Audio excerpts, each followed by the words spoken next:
क्षण में हर एक दिन में मेरा यीशु करीब है।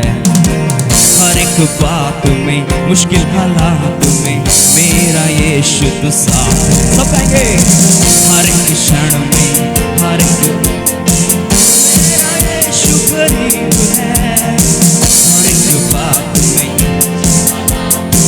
मेरा यीशु तो साथ तो काफी है आप मुझे, तू काफी था मेरे लिए, तू ना छोड़ेगा कभी मुझे, तेरा ये वादा है। 1 2 3 काफी है आप मुझे, तू काफी था मेरे लिए, तू ना छोड़ेगा कभी मुझे, तेरा ये वादा है। हर क्षण में हर एक क्षण में हर एक दिन में मेरा यीशु करीब है। हर एक बात में मुश्किल हालात में मेरा यीशु तो साथ। फिर से हर एक क्षण में हर एक दिन में मेरा यीशु करीब। हर एक बात में मुश्किल हालात में मेरा यीशु तो काफी है आप मुझे। तालियों के सामने मेरे लिए, तू न छोड़ेगा कभी मुझे, तेरा रे वादा तू काफी है आप मुझे, तू काफी था मेरे लिए, तू न छोड़ेगा कभी मुझे, तेरा ये वादा है। वो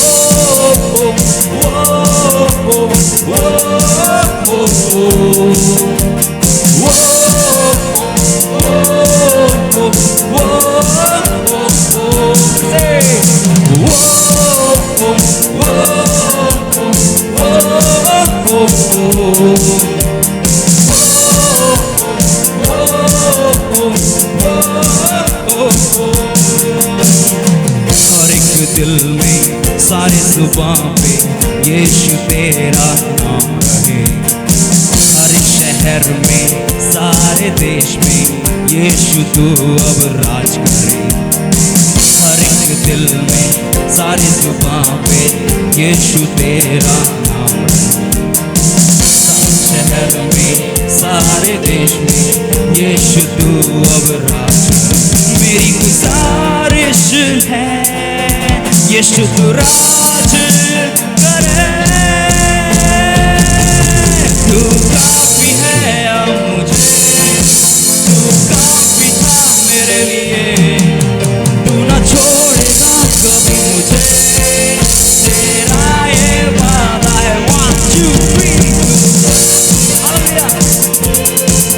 तू काफी था मेरे लिए, तू ना छोड़ेगा कभी मुझे, तेरा ये वादा है।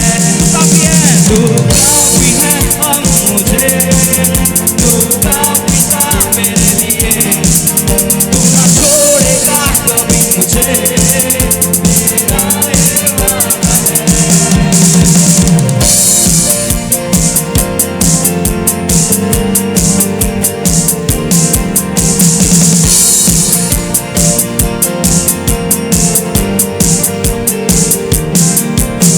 एक ही वर तुझसे मांगूं, सदा तेरे संग रहूं। एक ही वर तुझसे मांगूं, सदा तेरे संग रहूं। एक ही वर तुझसे मांगूं। आइए दाऊद के समान कहें, प्रभु एक बार आपसे मांगता हूँ कि सदा तेरे भवन में, सदा तेरी हुजूरी में मैं रहने पाऊं। एक बार फिर से हर एक बार। एक ही वर तुझसे मांगूं, सदा तेरे संग रहूं। एक ही वर तुझसे मांगूं, सदा तेरे संग रहूं। एक ही वर तुझसे मांगूं, सदा तेरे संग रहूं। तू काफी है अब मुझे, तू काफी था, तू ना छोड़ेगा कभी मुझे, तेरा ये वादा है। वाह, तू काफी है अब मुझे, तू काफी था मेरे लिए, तू ना छोड़ेगा कभी मुझे, तेरा ये वादा है। तू काफी है अब मुझे, तू काफी था मेरे लिए, तू ना छोड़ेगा,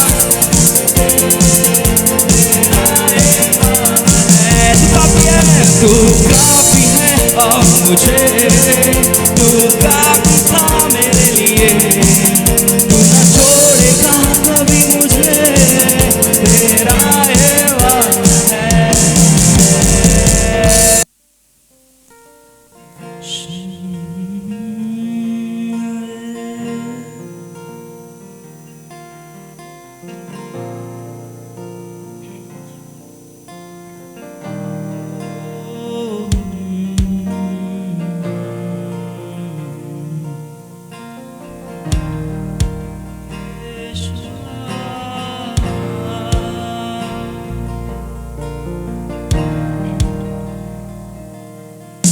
हजारों पीढ़ियां सजदे में झुके, गाए गीत युगों का मेरे को,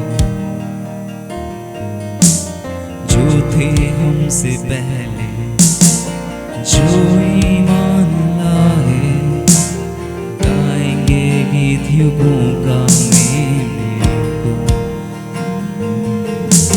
हजारों पीढ़ियां सजदे में झुके, गाए गीत युगों का, जो थे जो ईमान लाए, गाएंगे गीत युगों का मेरे को। यीशु श्रेष्ठ है, यीशु महान है, यीशु सब नामों से ऊंचा,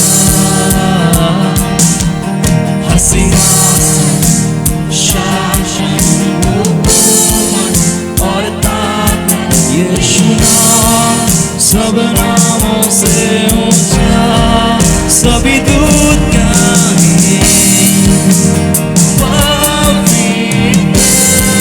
ये जहां गाए,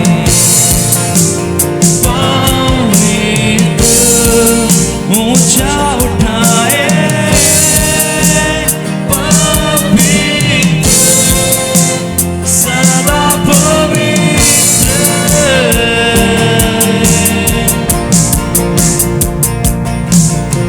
अगर मिली क्षमा और हुए रिहा, गीत सदा मेरे को। अगर तुम मजा लेते उसका नाम, गाओ गीत सदा मेरे को। क्षमा और हुए रिहा, गाओ गीत सदा।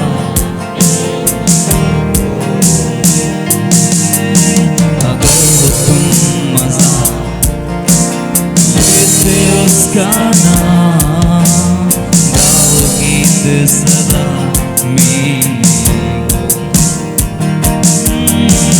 गाओ गीत सदा आमीन। दूत गाए पवित्र, ये जहां गाए पवित्र, ऊंचा उठाए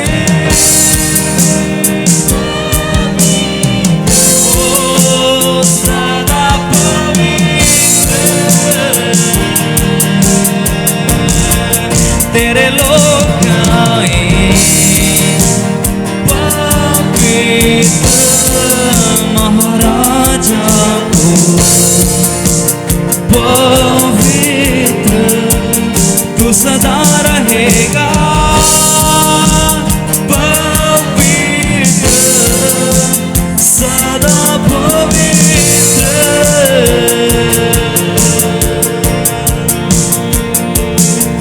यीशु नाम श्रेष्ठ है, यीशु नाम, यीशु नाम। आइए अपनी आवाज को उठाकर कहें उसका नाम सबसे ऊंचा है। हर सिंहासन शासन और यीशु नाम सब नामों से ऊंचा, यीशु नाम श्रेष्ठ है, यीशु नाम महान है, यीशु नाम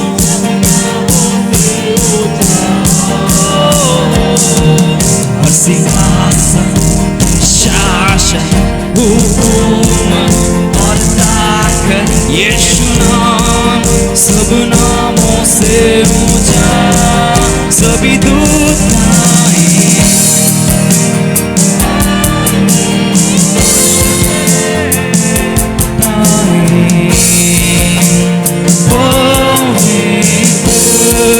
ऊंचा उठाए, ओ सदा ओ तेरे लोग आए पवित्र महाराजा को, ओ पवित्र तू सदा रहेगा,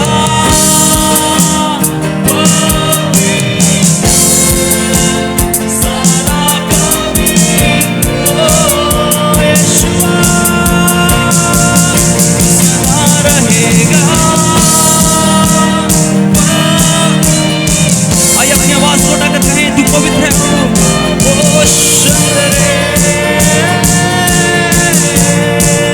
तू सदा रहेगा, पवित्र यीशुआ सदा पवित्र, तू सदा रहेगा,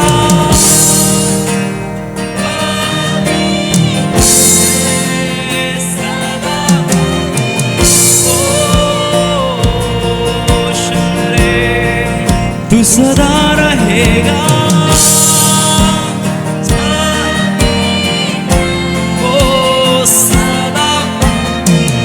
तालियों के साथ में हम प्रभु का स्वागत करें। ओ शंकरे तू सदा रहेगा,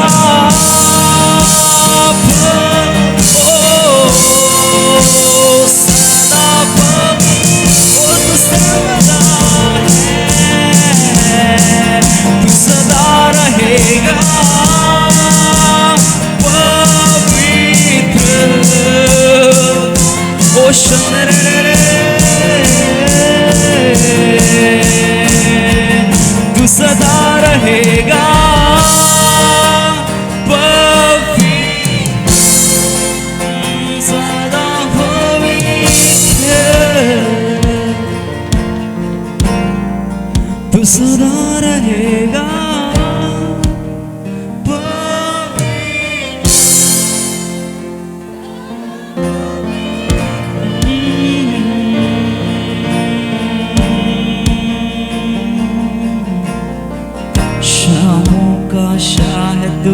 खुदा तेरा ना कोई मुकाबला, तेरा ही तख्त रहे सबसे ऊंचा। शाहों का आइए अपनी आवाज को उठाकर कहे वो बादशाह, वो शाहों का शाह है, वो राजाओं का राजा और प्रभु का प्रभु है। शाहों का शाह तू खुदा तेरा ना कोई मुकाबला, तेरा ही तख्त रहे सबसे शाहों का शाह, शाहों तेरा नाम, तेरा ही तख्त रहे सबसे। शाहों का शाह, शाहों का शाह खुदा, ओ शंकर, कोई इसके तुल्य, कोई इसके बराबर नहीं, सबसे ऊंचा। शाहों का शाह तू खुदा, तेरा ना कोई मुकाबला, तेरा ही तख्त रहे सबसे ऊंचा।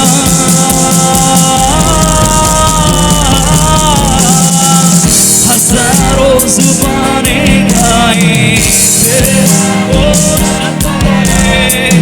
यीशु तू पवित्र।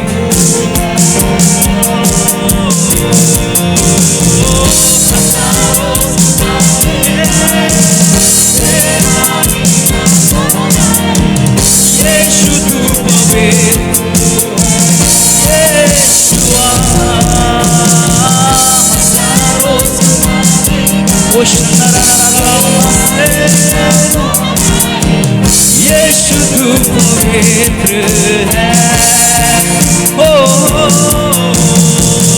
हजारों जुबानें गाएं तेरा ही यीशुआ, यीशु तू पवित्र है। हजारों जुबानें गाएं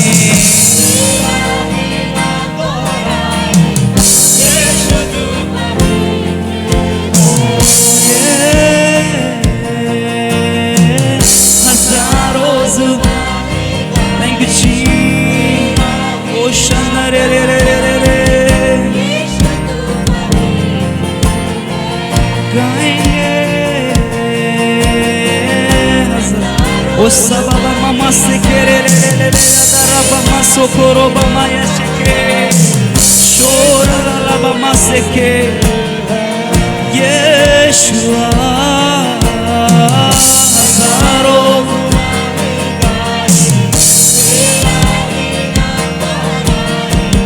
Yeshu tu pavitra Hazaro zubane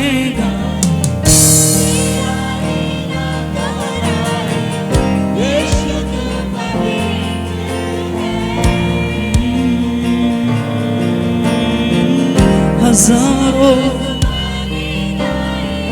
तेरा इनाम। आइए हम प्रभु को सराहें, उसकी सुंदरता को निहारें और कहें हजारों जुबानें गाएं तेरा ही नाम यीशु तू पवित्र। आइए हम लोग परमेश्वर के कलाम की तरफ चलें और बहुत अच्छी आराधना आज हमने यहाँ पर की है और उसके लिए भी मैं प्रभु का बहुत बहुत धन्यवाद देता हूँ। हम पढ़ने के लिए निकालेंगे भजन संहिता और उसका 133 साम्स 133।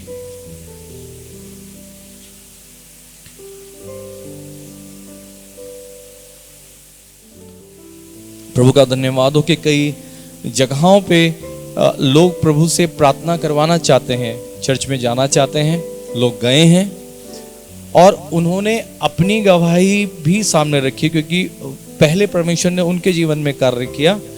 2 साल वो खुद बेड पर थी और परमेश्वर ने उनको छुटकारा दिया, इसलिए वो दूसरों से जाके कह सकी कि मैंने प्रभु यीशु मसीह को चखा है, आप भी इसको चखकर देखें तो ये बेहतर होगा। और प्रभु का धन्यवाद हो कि उन्होंने जैसे भी हिम्मत करके प्रार्थना की होगी, प्रभु ने उनकी प्रार्थना को सुना। आमीन। सो हम परमेश्वर का धन्यवाद देते हैं। जो कुछ हम परमेश्वर से प्रार्थना में मांग रहे हैं, सिस्टर जी ने भी अपने हस्बैंड के लिए कहा, यस, हम जब यहाँ पर प्रार्थना में जमा होते हैं तो we value that time a lot, और हम आपको बताना चाहते हैं कि आपको प्रार्थना करना चाहिए, क्योंकि हर इंसान को हमारी प्रार्थना किसी धर्म से जुड़ी हुई नहीं है। यीशु मसीह ने जब लोगों के लिए प्रार्थना की तो किसी से भी उन्होंने ये पूछा नहीं। और ऐसा नहीं है कि उस ज़माने में कोई धर्म नहीं था, उन्होंने किसी से पूछा नहीं था कि तुम्हारा धर्म क्या है। इसलिए कलीसिया सबके लिए खुली हुई है। हमारा चर्च, हम परमेश्वर का धन्यवाद देते हैं, grace upon grace church is never closed. कभी भी पूरे सप्ताह में, पूरे महीने में कभी ये चर्च बंद नहीं होता। आमीन। और इसका कारण ये भी है, किसी ने मुझसे सवाल किया था कि बाकी सब जगहें खुली रहती हैं, चर्च जो हैं क्यों बंद होते हैं। मैंने कहा मेरा नहीं होगा। आमीन। सो हमारे चर्च में कभी भी आप, कभी भी, ये हर जाति के लिए खुले हुए हैं। मैं परमेश्वर का बहुत धन्यवाद देता हूँ।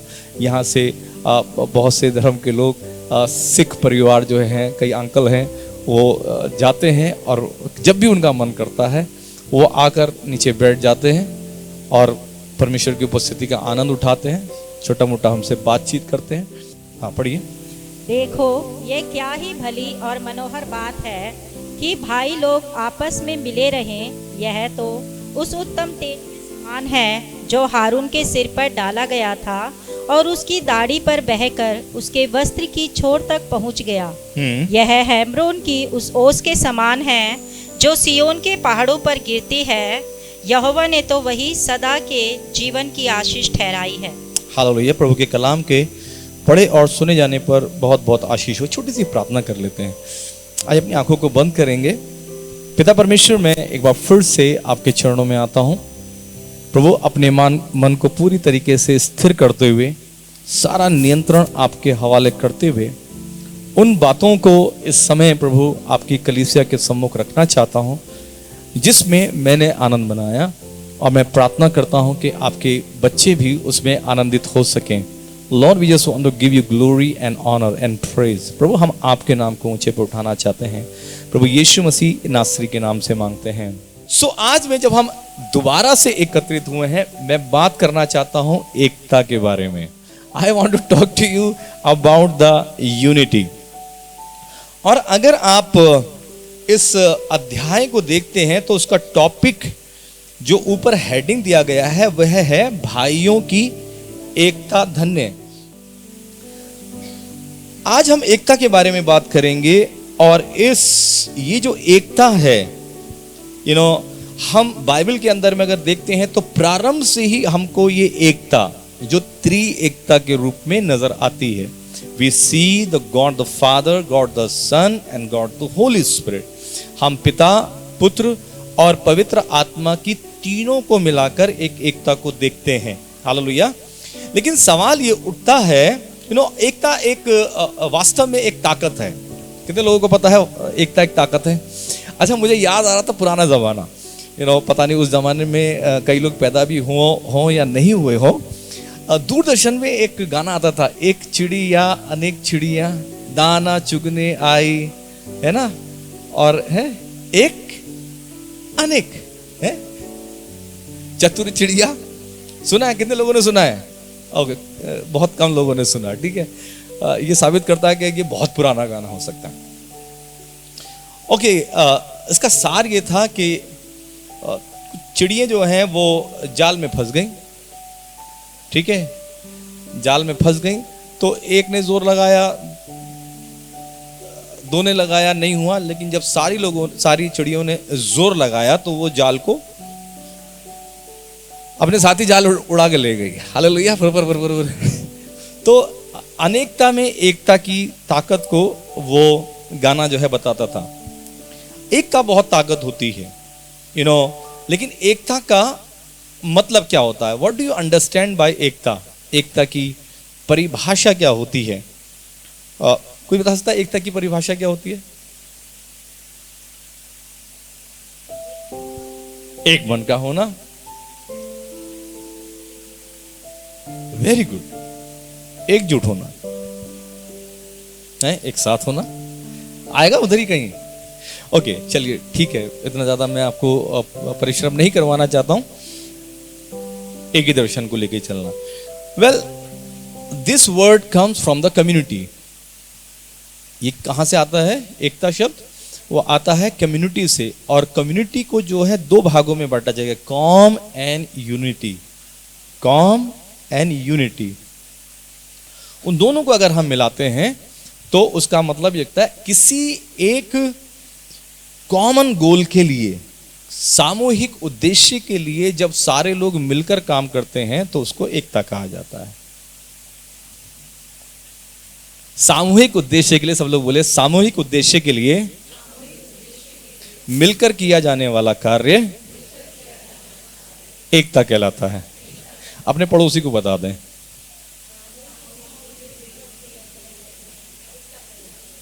अभी याद ही नहीं हुआ, पड़ोसी इधर वाले को भी बता दें फिर। सामूहिक उद्देश्य के लिए एकता, ऐसा कॉमन गोल, ठीक है, ऐसा कॉमन गोल। आमीन। तो हम सब यहां पर बैठे हुए हैं, लेकिन हम सबका लक्ष्य एक ही होगा, तो हम कहेंगे कि हम एकता की तरफ जा रहे हैं, हम एकता के साथ में जा रहे हैं, ठीक है। रोमियो की पुस्तक उसका 12 अध्याय, उसका 4 और 5वां वचन जल्दी से निकालेंगे और पढ़े। मैं चाहूंगा कि आप, कितने लोग अपनी बाइबल लेकर आए हैं? पवित्र है बाइबल? बाइबल है। चलो ठीक है। अपनी बाइबल में खोलें रोमियो की पुस्तक उसका 12 अध्याय और उसका 4 और 5वां वचन। क्योंकि जैसे हमारी एक देह में बहुत से अंग हैं और सब अंगों का एक ही सा काम नहीं, वैसे ही हम जो बहुत हैं मसीह में एक देह होकर आपस में एक दूसरे के अंग हैं। जबकि उस अनुग्रह के अनुसार जो हमें दिया गया है, हमें भिन्न भिन्न वरदान मिले हैं। तो जिसको भविष्यवाणी का दान सिर्फ मिला 4 या 5, ओके। उसके बाद में हम जाएंगे उसका 16 वचन को। आपस में एक सा मन रखो, अभिमानी ना हो, परंतु दीनों के साथ संगति रखो। बस, थैंक यू। हमने इन वचनों को जब पढ़ा तो पहला 4 वचन और 5 वचन में एक देह और अंग की बातचीत हुई है, ठीक है। और हम एकता को अपने आप को देखकर सबसे ज्यादा समझ सकते हैं, क्योंकि जब हम बॉडी को लेके, अपनी बॉडी को कैरी करते हैं, तो हम जानते हैं कि हम किसी एक अंग को लेके कैरी नहीं करते। मैं सिर्फ नाक को लेकर कैरी नहीं कर रहा हूं, मेरे अंदर सिर्फ कान नहीं है, मेरे अंदर सिर्फ आंख नहीं है ना, मेरे पास में सिर्फ सर नहीं है, पैर नहीं है, मेरे पास में there are whole bunch of different जो है अंग का, है ना, जो हमारी बॉडी पार्ट्स को, बहुत ढेर सारों को लेकर मैं चलता हूं, तब जाकर मेरी एक देह बनती है। एकता को समझने के लिए मुझे कहीं बाहर जाने की जरूरत नहीं होती, बल्कि अपने आप ही को देखने की जरूरत हो जाती है। कितने लोगों को अपना चेहरा देख के अच्छा लगता है, और कितने लोग शीशे के सामने खड़े होकर सोच रहे हैं कि यार ये वाली नाक जो अगर ऐसी होती और मतलब मैं इसको ऐसे खींच के कर देता तो ज्यादा अच्छा होता। कितने लोग प्लास्टिक सर्जरी कराने के मूड में बैठे हुए हैं। कितने लोगों को अपना रंग खराब लगता है, कितने लोगों को अपना रंग अच्छा लगता है। आप अच्छे से बजाना, कितने लोग अपने आप को देखकर परमेश्वर का धन्यवाद देते हैं। मैं चाहता हूं आप अपने आप को देखकर परमेश्वर का धन्यवाद करो, क्योंकि दुनिया में आपसे ज्यादा खूबसूरत कोई नहीं है। थोड़ा कम है, आमीन, हालेलुया। ओके, हम बहुत ढेर सारे अंगों को लेकर बनाए गए हैं। बाइबल हमें अपवित्र एकता और पवित्र एकता के बारे में बताती है। बाइबल हमें अपवित्र एकता और पवित्र एकता के बारे में बताती है। अब ये आप पूछेंगे ये अपवित्र एकता क्या है? अपवित्र एकता का मतलब है कि लोग किसी ऐसे मकसद के लिए इकट्ठा हुए हैं जो परमेश्वर की इच्छा के विरोध में है। It's not according to the will of God, that is called the अपवित्र एकता। इसका उदाहरण हमें कहां मिलता है? इसका उदाहरण हमको मिलता है उत्पत्ति की पुस्तक और उसके 11 अध्याय में। उत्पत्ति की पुस्तक 11 अध्याय, और अगर आप 6 वचन को देखें, और हम सभी लोग जानते हैं जो बाइबल पढ़ते हैं कि यहां पर क्या हो रहा है, बाबेल की क्या बन रही है, एक मीनार बन रही है, और सब लोग परमेश्वर से पंगा लेने की तैयारी में है। हालेलुया। वो कह रहे हैं हम परमेश्वर से भी बड़ा बन के दिखाएंगे, जो कि असंभव है। पढ़ेंगे 6 वचन। और यहोवा ने कहा, मैं क्या देखता हूँ कि सब एक ही दल के हैं, और भाषा भी उन सब की एक ही है, और उन्होंने ऐसा ही काम भी आरंभ किया, और अब जो कुछ वे करने का यत्न करेंगे उसमें से कुछ भी उनके लिए अनहोना ना होगा। इसलिए आओ हम उतर के उनकी भाषा में गड़बड़ी डालें। बस, थैंक यू। परमेश्वर ने कुछ लोगों को, जैसे जैसे मनुष्य बढ़ता चला गया, मनुष्य परमेश्वर से दूर होता चला गया, वो ये चाहता है कि मैं परमेश्वर की टक्कर कर लूं। इन अनदर वर्ड, जो कुछ इस संसार में है उसको निकाल कर और मैं पहुंच जाऊं जहां से वो शुरू हुआ है, और मैं कह सकूं कि मैं परमेश्वर हूं। और मैं आपको यकीन दिलाता हूं, एक दिन मनुष्य वहां पहुंचेगा जहां पर उसे पता चलने वाला है कि मनुष्य मरेगा नहीं। हेलो,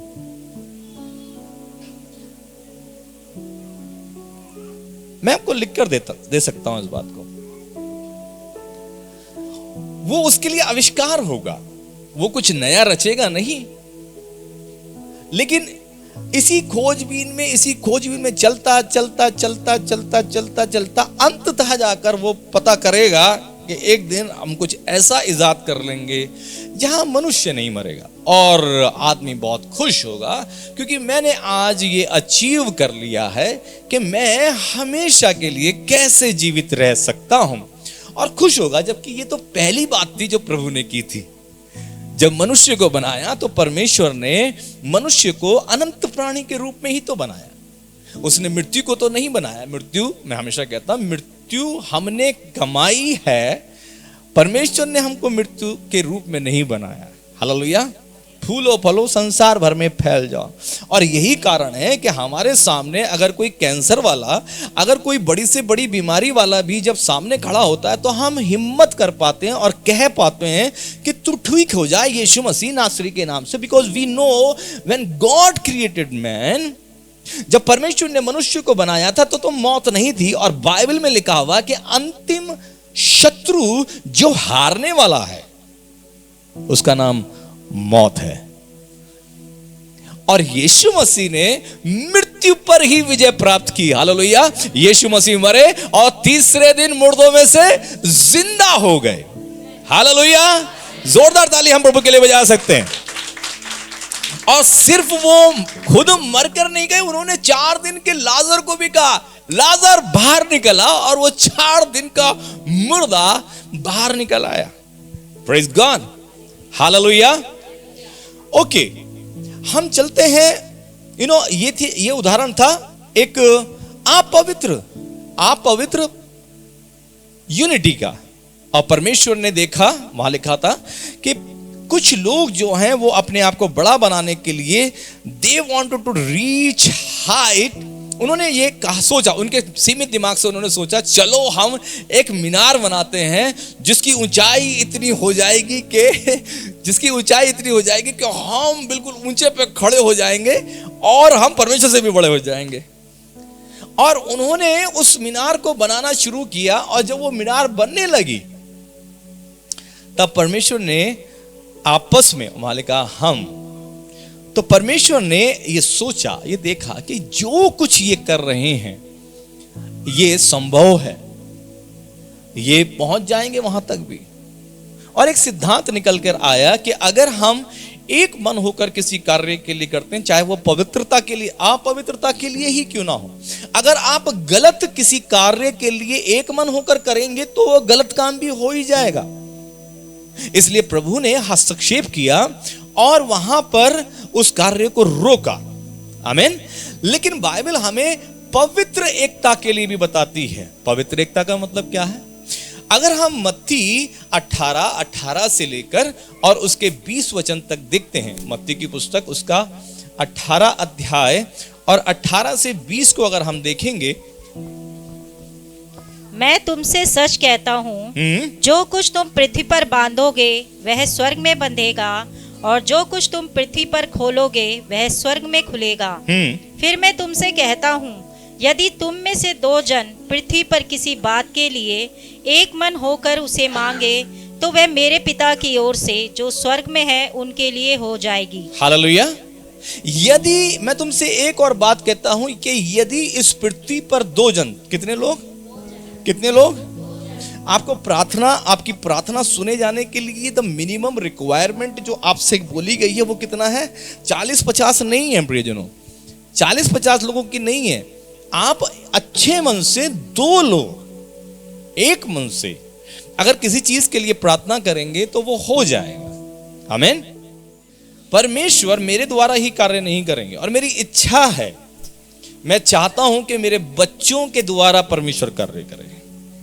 मैं चाहता हूं कि मेरे छोटे छोटे वाले जो आ रहे हैं वो प्रार्थना करना सीखें बड़ी इज्जत के साथ में, ठीक है, और वो हाथ बढ़ाएं, वो अपने से बड़ों को बड़े सम्मान के साथ में। मैं उनको कहता हूं खबरदार किसी के सर पे हाथ मत रखना।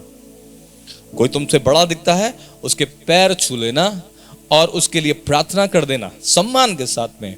लेकिन जब आप बच्चे लोग प्रार्थना करेंगे तो पर भी प्रभु यीशु मसीह कार्य करेंगे, और आप देखेंगे बड़े बड़े कार्य होंगे। अंधों को आंखें मिलेंगी और गूंगे बोलेंगे, बड़ी से बड़ी बीमारियां भी दूर होंगी, क्योंकि सामर्थ प्रभु यीशु मसीह में है। आमीन। सो सारी महिमा और आदर परमेश्वर को मिलने पाए। सो अपवित्र एकता और पवित्र एकता। अपवित्र एकता क्या है? परमेश्वर की इच्छा के विरुद्ध कार्य करना, एक होकर, एक ग्रुप होकर। अगर हम कलीसिया को नाश करने की कुछ योजना बनाते हैं किसी भी एंगल से, वो एक अपवित्र एकता है।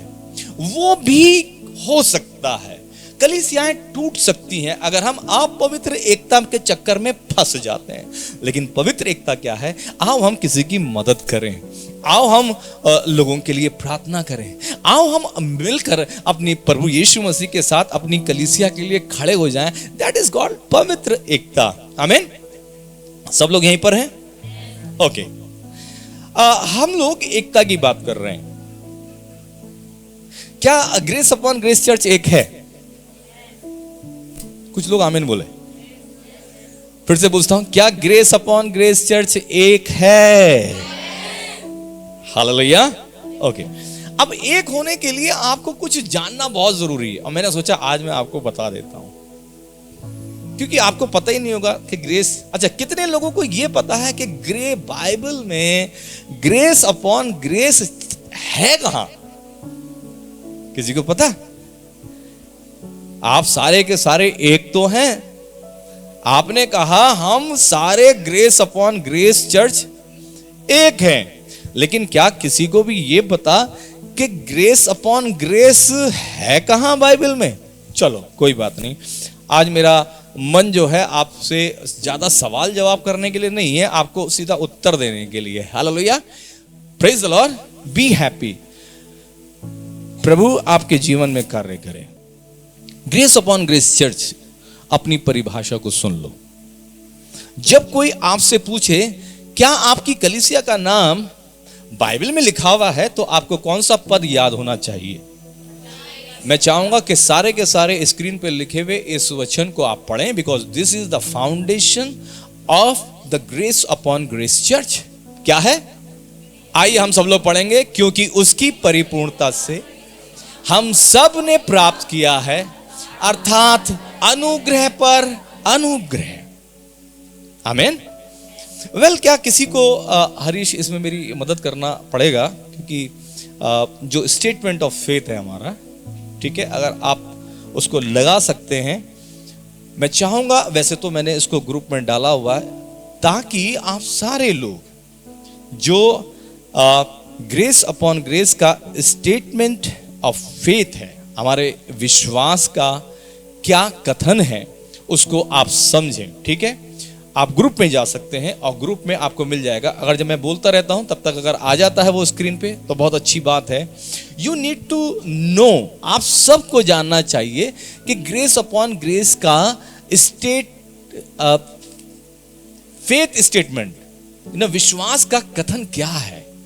आप सबको जानना चाहिए कि हमारा मिशन स्टेटमेंट क्या है, मतलब हम किस मिशन के लिए कार्य कर रहे हैं, हम अपने देश में क्या योगदान देना चाहते हैं, मैं अपने समाज में क्या योगदान देना चाहता हूं। मैंने जो प्रभु से आज्ञा प्राप्त की है वो मैं प्रभु के लोगों तक कैसे पहुंचाना चाहता हूं। आपको ग्रेस अपॉन ग्रेस चर्च के लोगों पर क्या दिखता है,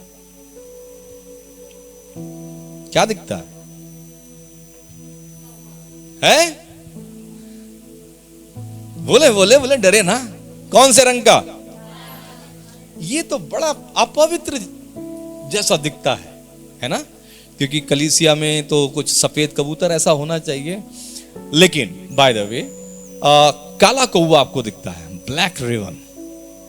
और मैं चाहूंगा कि आप जोर से जरा इसका मतलब बता दीजिएगा कि काले कौवे का मतलब क्या था।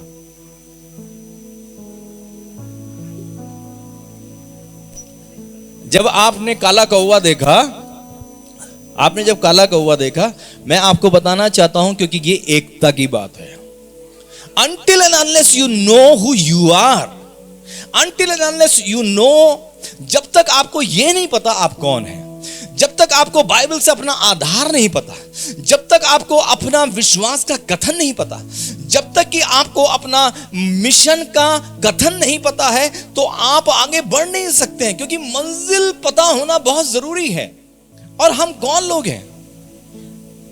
कितने मसीही लोग हैं, कितने क्रिश्चियन हैं यहाँ पे? जरा हाथ खड़ा करके दिखाएं जो अपने आप को मसीही मानते हैं, जो कह सकते हैं हिम्मत के साथ में कि मैं मसीही हूं। और ये नारा थोड़ा जोर से लगना चाहिए, बोले मैं मसीह हूं। हाँ, सब किसके हाथ खड़ा नीचे रहा क्या? Oh hallelujah. Well I want to really know. इस नारे को याद रखना, क्योंकि आपकी जिंदगी में हो सकता है वो समय आए और कोई बंदा आपके सामने खड़े होकर कहे क्या आप मसीह हैं? उस समय पर आपको जवाब देना पड़ेगा। आपको जवाब देना पड़ेगा बहन, आपको जवाब देना पड़ेगा कि आप मसीह हो। Okay, hallelujah. सो यहां पर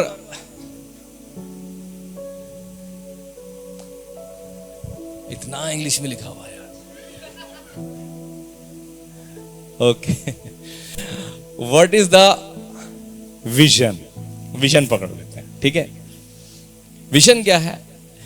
deepening our root in Christ, growing together in the discipleship and the transforming the world through Christ love. Okay, बाद में इसको पकड़ लीजिए, इसका स्क्रीनशॉट ले लीजिएगा और सब कर लीजिएगा। लेकिन हमारा जो कथन है वो ये है कि हमें प्रभु यीशु मसीह के प्रेम के द्वारा परमेश्वर के वचन की गहराई में बढ़ना है और हमें प्रभु यीशु मसीह का चेला बनना है। I'll try to put all those things in Hindi. Okay, so ये बहुत जरूरी है हमारे लिए जानना कि हम कौन हैं। हमारे लिए जानना बहुत जरूरी है कि हमारा स्टेट ऑफ फेथ क्या है, हमारा मिशन क्या है। I want to tell you one story. हमने करीब करीब 15 या 2007 में हम स्टार्ट हुए थे। 2010 में हमने अपने आप को पंजीकृत करवाया। जिस महिला के साथ में शुरू किया था मैंने, वो यहीं पे बैठी हुई सिस्टर प्रेम। Praise God. तो जितनी उम्र उनकी सबसे छोटी बेटी की है, उतनी ही उम्र इस कलीसिया की है। आमेन। उतनी ही उम्र, एग्जैक्टली उतनी ही उम्र इस कलीसिया की है। और हमने कभी भी नाम पर चर्चा नहीं करी। मैंने कभी भी इस बात पर जोर नहीं दिया कि हमें अपनी पताका को करना है, हमें ये नाम चाहिए। नाम का कोई चक्कर नहीं था। हम तो सेवक लोग थे। किसी ने कहा पास्टर जी आप इतने 400 लोगों की आप देखभाल कर रहे हैं, 450 बच्चों को आप संभाल रहे हैं, 4 जगहों पे आप स्लम स्कूल खोलकर सेवा कर रहे हैं, आप सिलाई स्कूल करके सेवा कर रहे हैं, आप कंप्यूटर सेंटर के द्वारा इतना काम आप समाज में कर रहे हैं। और कौन ऐसा बंदा होगा, भले मानस, कौन ऐसा बंदा होगा इतना दिन रात लगे हुए हो, कौन ऐसा बंदा होगा जो इतना होने के बाद में अपने आप को रजिस्टर ना करवाए। मुझे ख्याल ही नहीं था। मुझे तो बस इस बात की धुन लगी हुई थी कि परमेश्वर ने मुझ पर अनुग्रह किया। मैं अनपढ़ गंवार आदमी, गरीब आदमी, प्रभु ने मुझ पर दया कर दी। जैसे प्रभु ने मुझ पर दया करी, जैसे मेरा भला करा, मैं भी लोगों का भला कर दूंगा। मुझे दाल रोटी खाना पीना सब मिल रहा है, मीट रोटी भी मिल रही है, हालेलुया। लेकिन 10 साल के बाद में किसी ने मुझसे कहा कि इतने करीब करीब 1000 लोगों पर आप सेवा निभा रहे हो, कम से कम अब तो रजिस्टर्ड करा लो। अरे मैंने कहा क्या तो सही रहा है, इसलिए मैंने ग्रेस अपॉन ग्रेस रजिस्टर्ड करवा दिया। नहीं तो मुझे सेवक आदमी हूं, मेरा गुरु है। हमने बोला घास काटो घास काटे, गाड़ी चलाओ गाड़ी चलाए, कपड़े धो कपड़े धोए, प्रार्थना करो प्रार्थना किया, गाना गाओ गाना गाया। लेकिन प्रभु के लिए मुझे अपना देश बहुत प्यारा, मुझे लोगों का। मैंने भरत विहार के अंदर में देखा कि वहां पे बहुत ढेर सारे भिखारी लोग जनरेट हो रहे, और ऐसा खोजबीन करने की कोशिश करी कि ये भिखारी बनते कैसे। धीरे धीरे धीरे धीरे धीरे करके ऐसा विचार आया कि यार इसकी वजह से तो क्राइम हो रहा है, बच्चे पढ़ने नहीं जाते, बच्चे पढ़ने के लिए नहीं जाते, और क्राइम की शुरुआत वहां से हो रही है। ऐसा जड़ में जाकर जब पता करा तो मैंने कहा यार जड़ क्या है, जड़ है एजुकेशन। इनके पास शिक्षा नहीं है, क्योंकि पढ़े लिखे नहीं होते, बाद में उनको पैसा चाहिए होता, तो कोई आदमी बैंक में जा रहा था तो उसको लूटना है और अपना भर्ता कर लेना है। कुछ नशेड़ी बन गए, या तो मारेंगे नहीं तो ट्रेनों में कट जाएंगे, यही होगा इनका हाल। उसके चक्कर में मैंने स्कूल शुरू किए, हालेलुया। एक नहीं 4 स्कूल शुरू किए। सिस्टर यहाँ पर हैं और वो भी स्कूल में पढ़ाने के लिए गए। हमारे यहाँ से नीलम पढ़ाने के लिए गए। कितने लोग हैं यहाँ से, दीपा स्कूल में पढ़ाए, है ना। सब लोगों ने, आप हमारे साथ में लगे। हो सकता है शायद आपको मेरा दर्शन ना पता हो सकता है आपको मेरा दिल ना पता हो कि मैं क्या करना हूं, लेकिन यही था। फिर हमने रजिस्टर्ड कर दिया और फिर हम चल पड़े। लेकिन कभी भी मेंबरशिप के ऊपर पे हमने चर्चा नहीं करी। जो पुराने लोग हैं, आप सबको पता है कि कभी आपसे ये नहीं कहा कि अपना मेंबरशिप करेंगे, कहा किसी से नहीं कहा। लेकिन मुझे वो दिन याद आता है। अब आप सुनिए ध्यान से, हमें अपने कलीसिया के बारे में पता होना है, क्योंकि भजन संहिता 133 में हमने जो पढ़ा है वो एकता के बारे में, एक मन होने के बारे में। It's all about the family, it's all about understanding one another. DL Moody एक बात को बोलते हैं, सुनना, डीएल मूडी एक बात को बोलते हैं। उन्होंने इस प्रकार से कहा, मैंने अभी तक परमेश्वर की आत्मा को वहां पर कार्य करते नहीं देखा जहां प्रभु के लोग विभाजित होते हैं। फिर से बोल रहा हूं, डीएल मूडी ने यह बात बोली कि मैंने परमेश्वर को कभी भी ऐसे स्थान पर कार्य करते हुए नहीं देखा जहां पर लोगों के मन एक नहीं है, जहां पर लोग एक दूसरे को नहीं समझते। गप्पे तो बहुत मारते हैं लेकिन मन उनका एक नहीं होता। They have never understood the vision of the church. उन्होंने कभी कलीसिया के दर्शन को नहीं समझा। आमीन। Let me tell you one more example, and मैं परमेश्वर का बहुत धन्यवाद देता हूं। आज की तारीख में आज आप बहुत सुंदर आराधना को देख पा रहे हैं, हालेलुया। इवन हम जब अपनी कलीसिया की आराधना को YouTube पर भी सुन रहे हैं, दैट इज लाइव, वो आपको परमेश्वर की उपस्थिति में ले जाने योग्य है, हालेलुया। आप उसको सुनते हैं and you feel the melody, आप उस गुणवत्ता को सुन पाते हैं। उसके पीछे का राज है, आप उस पर मेहनत कर रहे हैं, हालेलुया। एज अ पास्टर मैं भी आपके साथ आकर बैठता हूं। I have got many other work to do, but मैं आपके साथ आकर बैठता हूं और समय देता हूं। और जो कुछ प्रभु ने मुझे सिखाया, मैं कभी किसी म्यूजिक कॉलेज में नहीं गया। मैंने जब गिटार सीखा तो परमेश्वर की उपस्थिति में 40 दिन के उपवास रखकर सीखा। तमन्ना ये थी कि खुदा के लिए बजाऊंगा, आमीन। और जब सीख गया तो दूसरों को सिखाना शुरू कर दिया। I have not learn keyboard from anybody, not any other instrument from anybody, but तमन्ना ये थी कि परमेश्वर के लिए आराधना करेंगे और सिर्फ परमेश्वर के लिए, हालेलुया। जो मुझ में था वही मैंने आप तक पहुंचाने के लिए परमेश्वर से प्रार्थना की। बहुत लोगों को तैयार किया। कई लोग हमारे साथ में नहीं हैं, लेकिन अलग अलग कलीसियाओं में वो सेवा कर रहे हैं, वो आराधना कर रहे हैं, वो स्तुति कर रहे हैं। Praise God for that. DL Moody ने कहा, मैंने अभी तक परमेश्वर की आत्मा को वहां कार्य करते हुए नहीं देखा जहां पर लोग विभाजित हों। अगर आपका मन विभाजित है, so this is what the कौवा, और ये हमारा लोगो है। जब आप देखेंगे इसको तो आपको क्या पता चलना चाहिए, ये किसका लोगो है? हालेलुया। अपनी पहचान को याद रखें। आते हैं वापस। परमेश्वर ने आज 3 चीजों से मुझसे बातचीत किया जो मैं आपके साथ में शेयर करना चाहता हूं। बट इनफैक्ट उससे पहले मैं आज मैं आपके सामने बताना चाहता हूं हर्मोन की ओस, हारून का अभिषेक और तंबू में 12 गोत्रों की व्यवस्था।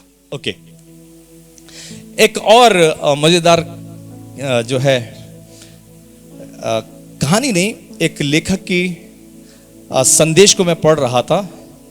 मैं अपनी आवाज को देता हूं, तो मैं किसी और की संदेश को मैं पढ़ रहा था।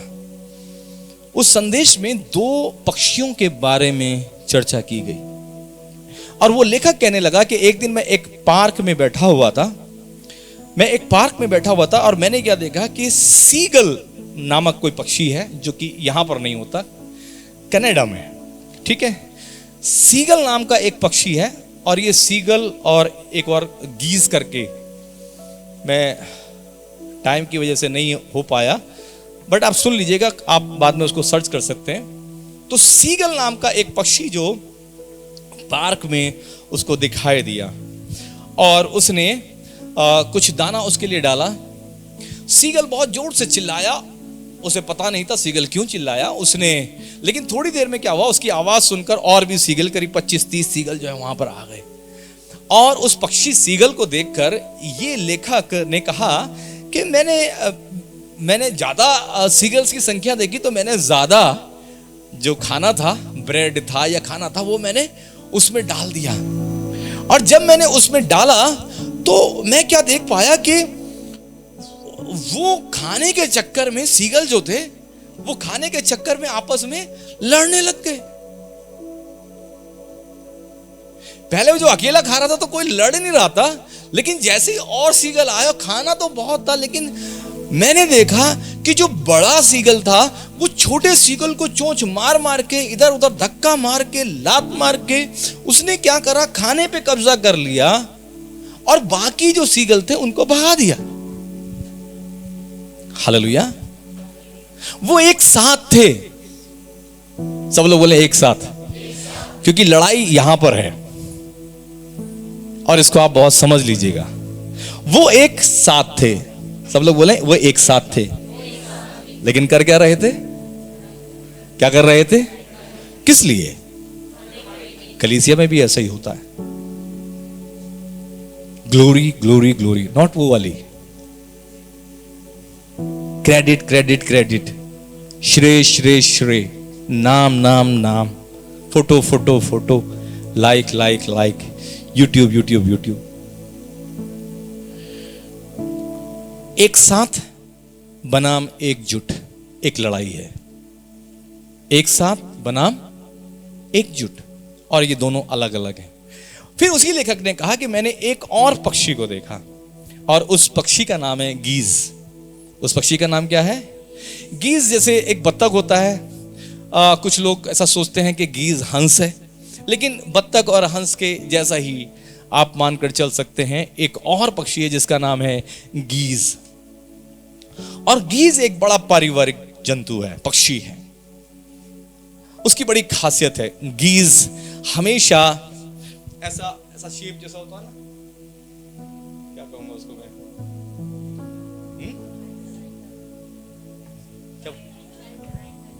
ट्रायंगल ऐसा हो गया, लेकिन कभी जैसे विमान टाइप होता है ना, विमान, वो जब उड़ते हैं तो एक विमान के शेप में, ऐसा तिरछा शेप में उड़ते हैं, है ना।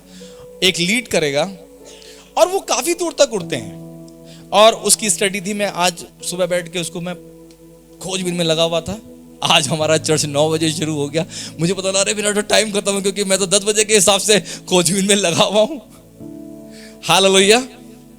और उसमें पहला बंदा जो लीड करता है, कुछ समय के बाद में क्या होगा, उड़ते उड़ते उड़ते उड़ते वो पहला बंदा थक जाता है, और जब वो थकता है तो दूसरा पक्षी जो होता है पीछे वाला, वो निकल के आगे जाता है, और शेप उनका वही रहता है, पीछे वाला निकलता है और आगे जाकर वो लीड करता है। इस तरीके से जो थकता है वो पीछे आता जाता है, और जो एनर्जेटिक होते हैं वो आगे जाते चले जाते हैं। हालेलुया, आमीन। और उनका शेप नहीं बिगड़ता, और वो अपनी मंजिल पर एक साथ एकजुट होकर पहुंच जाते हैं।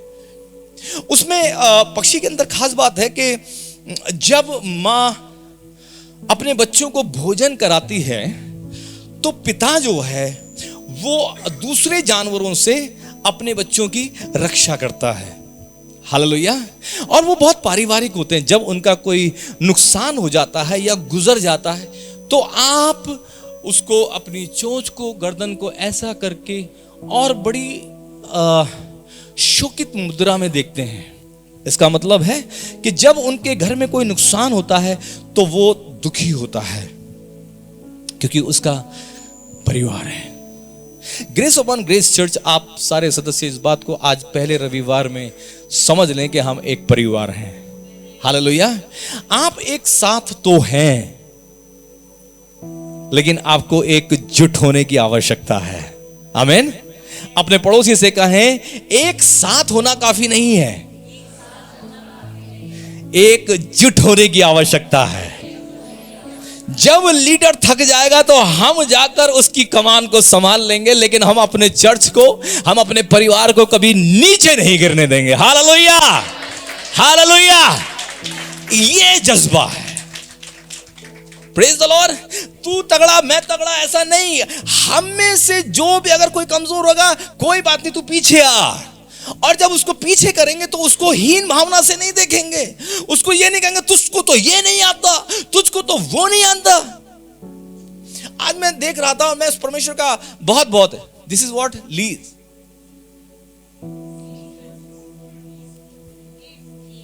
है ना, गीज, दिस इज गीज, ओके।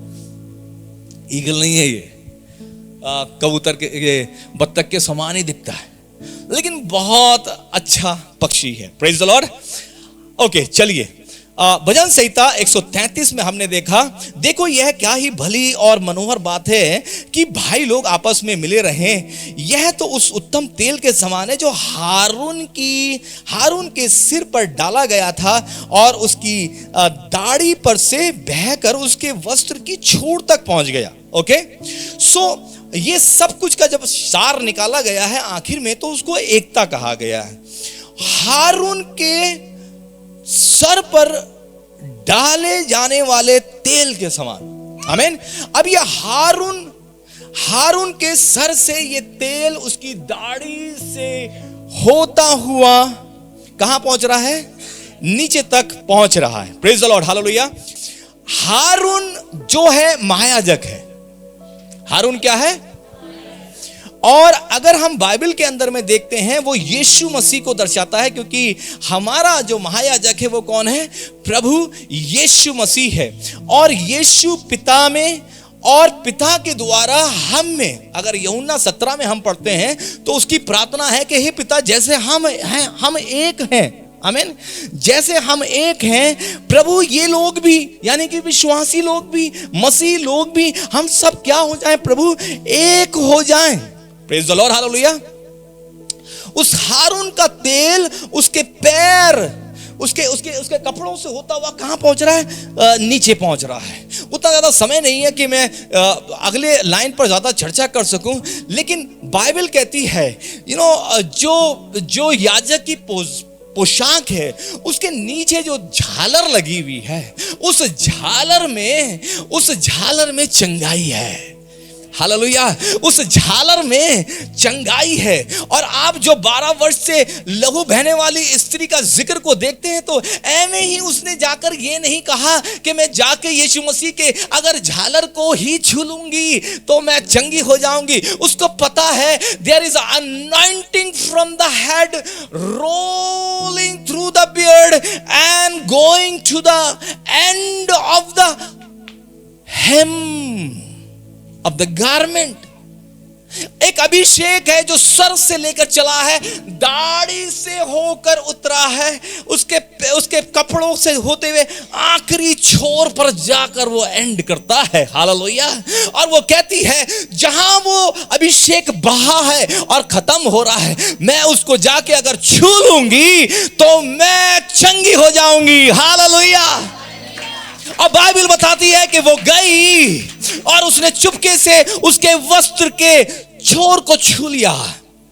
और मैं आपको बताना चाहता हूं कलीसिया, जब आप आते हैं ना तो आप सोचते हैं कि आप हमें छू लें, आप सोचते हैं कि हम आपको छू लें। Praise the Lord. इसलिए आते हैं लोग, प्रार्थना करवाते हैं। लेकिन अगर आप 12 वर्ष से लहू बहने वाली स्त्री के बारे में देखेंगे तो आपको पता चलेगा कि यीशु ने उसको नहीं छुआ।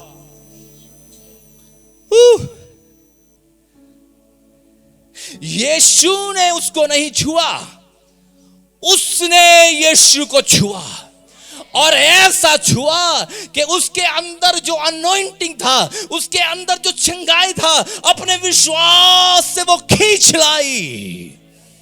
जब आप चर्च के अंदर आते हैं, किसी को लेकर आते हैं, उसे यीशु मसीह के बारे में पहले बता के लेकर आए, और अगर उसने यीशु को छू लिया तो वो चंगा जरूर होगा। हालेलुया। यह तो उस उत्तम तेल के समान है जो हारून के सिर पर डाला गया था और उसकी दाढ़ी पर बहकर उसके वस्त्र की छोर तक पहुंच गया। यह हेम्ब्रोन की उस ओस के समान है जो सिय्योन के पहाड़ों पर गिरती है। अरे ऐसा लगता है मानो ये रहा हेम्ब्रोन और ये रहा सिय्योन। और एक लेखक ने लिखा कि अगर हेम्ब्रोन की ओस यरूशलेम यानी कि सिय्योन पर गिर जाए तो यह अपने आप में एक बहुत बड़ा चमत्कार होगा,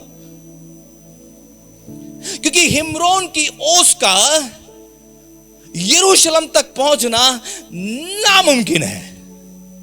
अगर आप इज़राइल के नक्शे को देखने लगेंगे तो हेम्ब्रोन जो है वो बिल्कुल उसके नॉर्थ में आता है, जहां पे लेबनोन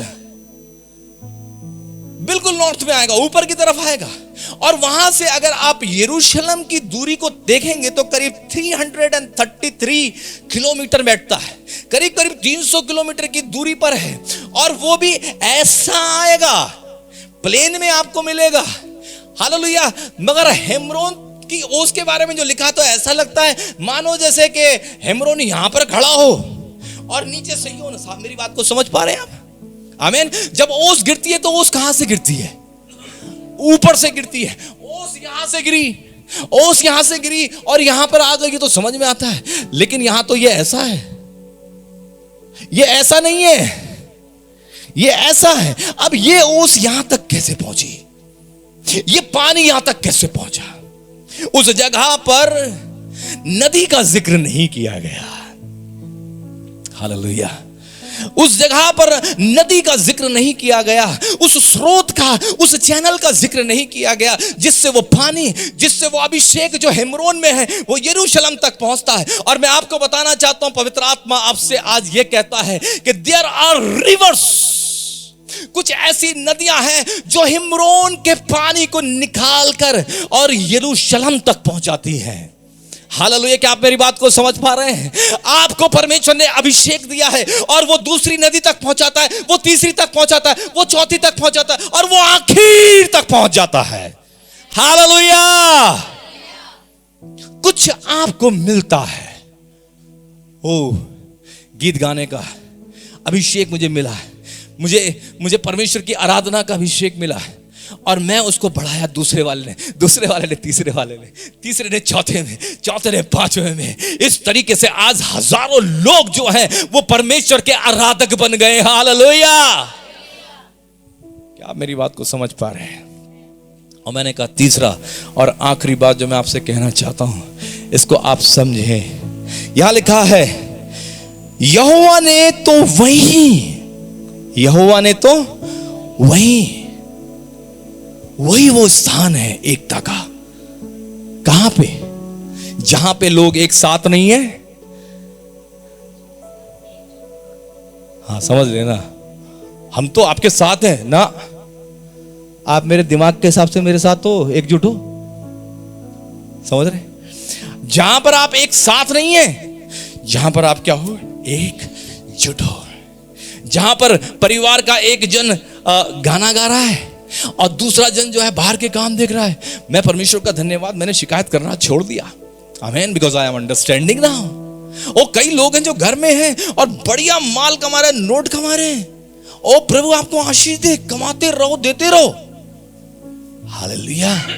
एंड मुझे कोई शिकायत नहीं आपसे, मैं बस इतना कहना चाहता हूं कि भला होता कि तू ये भी करता और वो भी करता, फिर भी मुझे कोई शिकायत नहीं है। अगर आप आ पा रहे हैं, नहीं टाइम दे पा रहे हैं, no problem. I know that you don't have time, I understand that. मैं उनके लिए भी परमेश्वर का धन्यवाद देता।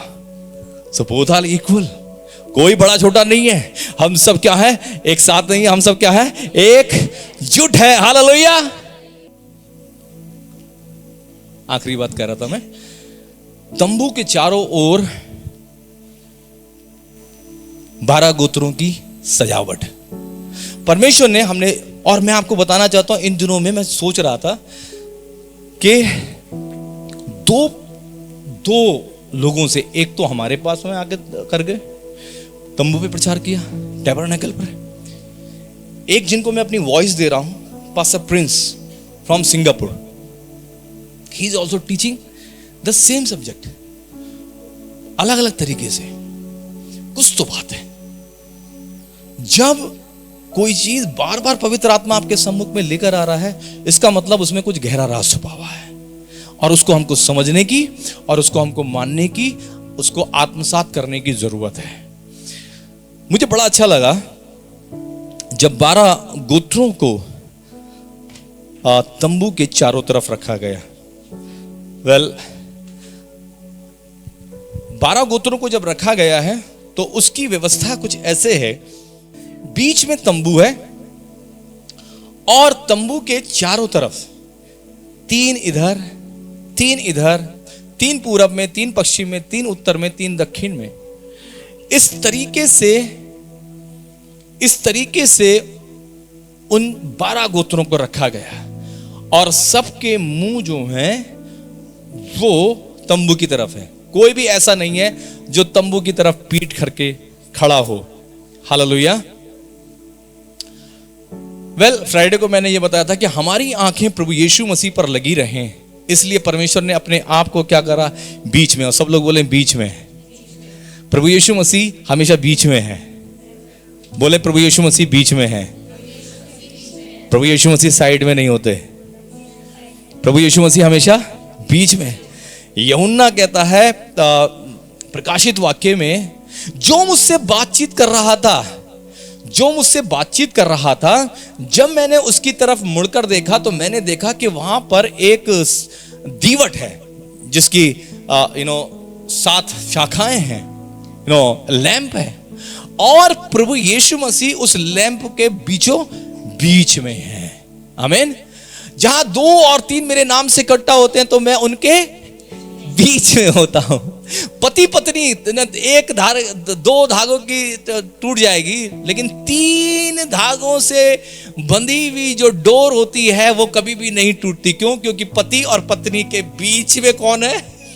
यीशु मसीह है। जब बीच में यीशु मसीह होगा तो सब चीज मजबूत होगी, हालेलुया, स्ट्रांग होगी, वो एकजुट हो जाएगी।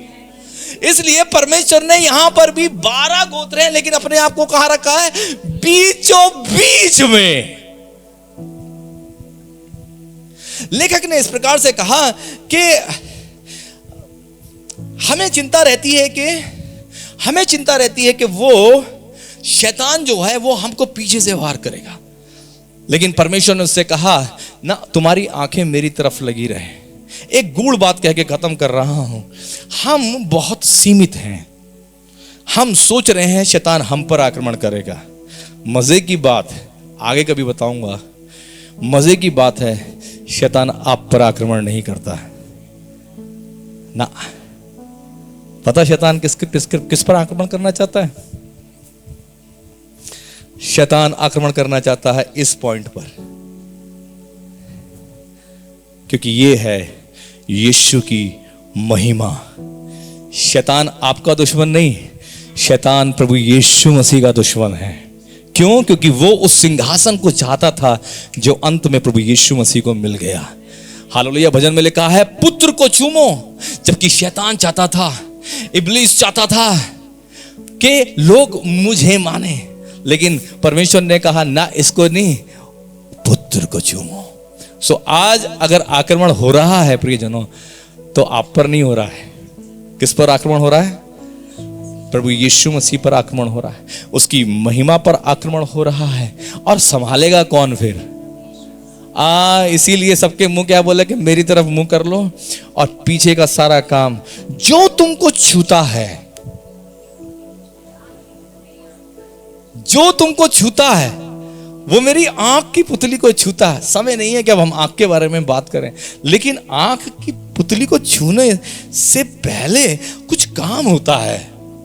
आंख के ऊपर में कुछ और भी है? पहली बात तो उसी से छुटकारा हो जाता है। जब हमारी आंख में कुछ आता है, कोई मक्खी आ रही होती है, तो सबसे पहला काम क्या होता है? हालेलुया। तो सबसे पहली सुरक्षा तो परमेश्वर ने यही पर दे दिया है ना। जैसे कुछ होता है अचानक से, मतलब इतना तेज होता है हमें पता ही नहीं चलता, कुछ आ रहा है यहां तक बंद हो जाएगी। हालेलुया।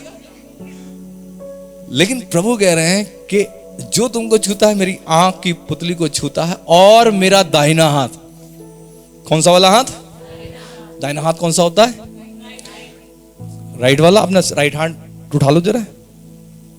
राइट वाला हाथ आपका स्ट्रांग वाला हाथ है ना, मजबूत वाला हाथ है।